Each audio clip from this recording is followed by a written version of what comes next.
Well, the Met has a great collection of Dutch paintings. It goes back to the second year of the institution's history, 1871, and it's been building ever since then.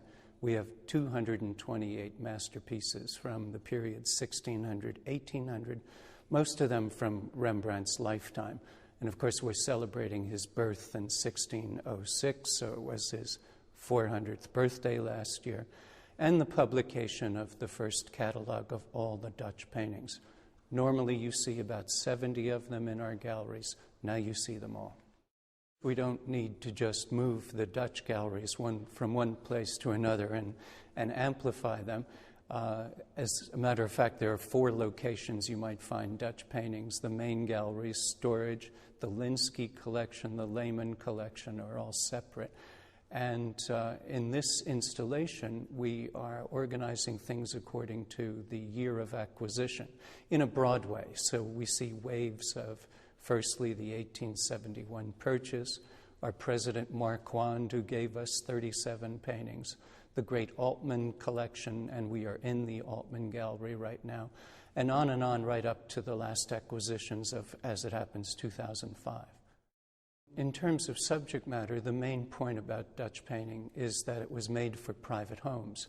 So much of it is portraiture or landscape. It's interesting, this was the most urbanized culture in Europe by a long shot. So some 75% of people lived in cities. They want views of landscape, quite like the New Yorkers of the Gilded Age. Still life, marine paintings, genre paintings, that is, scenes of everyday life. And what biblical and mythological pictures there are interpreted, I would say, in a very personal or private way.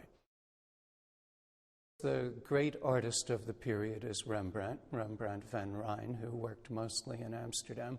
Frans Hals is highly familiar. He worked in nearby Haarlem, nearby Amsterdam. And Johannes Vermeer, they actually represent 3 generations, Hals being the oldest, then Rembrandt. Vermeer died in 1675. And the museum, this collection has 5 Vermeers out of the 35 we know in the world, so more than any other collection. I think the reason that especially Rembrandt and Vermeer resonate with people today is that they're contemplative artists. They establish a mood or a feeling of thoughtfulness.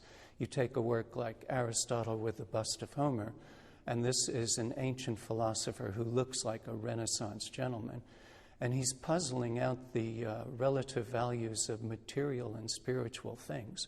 And he's an individual in his study, just pondering this ethical problem. And similarly, Vermeer shows young women in idyllic interiors. And in our hectic, media-laden world, I think this quietude and thoughtfulness resonates. There are 20 Rembrandts in the Met's collection, and one of the most important is the self-portrait behind me. It's dated 1660. The poor man was only 54 at that time. And I hope I looked a little better than that when I was 54. And it's one of about 40 genuine self-portraits that we know. And there are also perhaps 50 portraits of Rembrandt by artists right around him from this period. So there was a market for Rembrandt's image. And yet, when he does a self-portrait, it's not just for the collector. He's looking in the mirror, and as he did throughout his career, he's taking both the physical appearance and what he sees of the psychological truth seriously and reports it in a very candid way. Firstly, we normally show our masterpieces in the galleries and then outstanding works of a few different genres. But I think people in this exhibition will be astonished by the breadth and depth of the collection, the number of subjects, and the richness of quality over a range of more than 200 works. And then secondly, they'll be surprised to some extent at what's Dutch. It's not just landscape, portrait, still life, etc. There are major religious and mythological pictures and things which are very much in an international French or Flemish style, as well as the Dutch naturalistic style we're all familiar with. So it'll broaden their horizons, which is appropriate to the landscape of the Netherlands.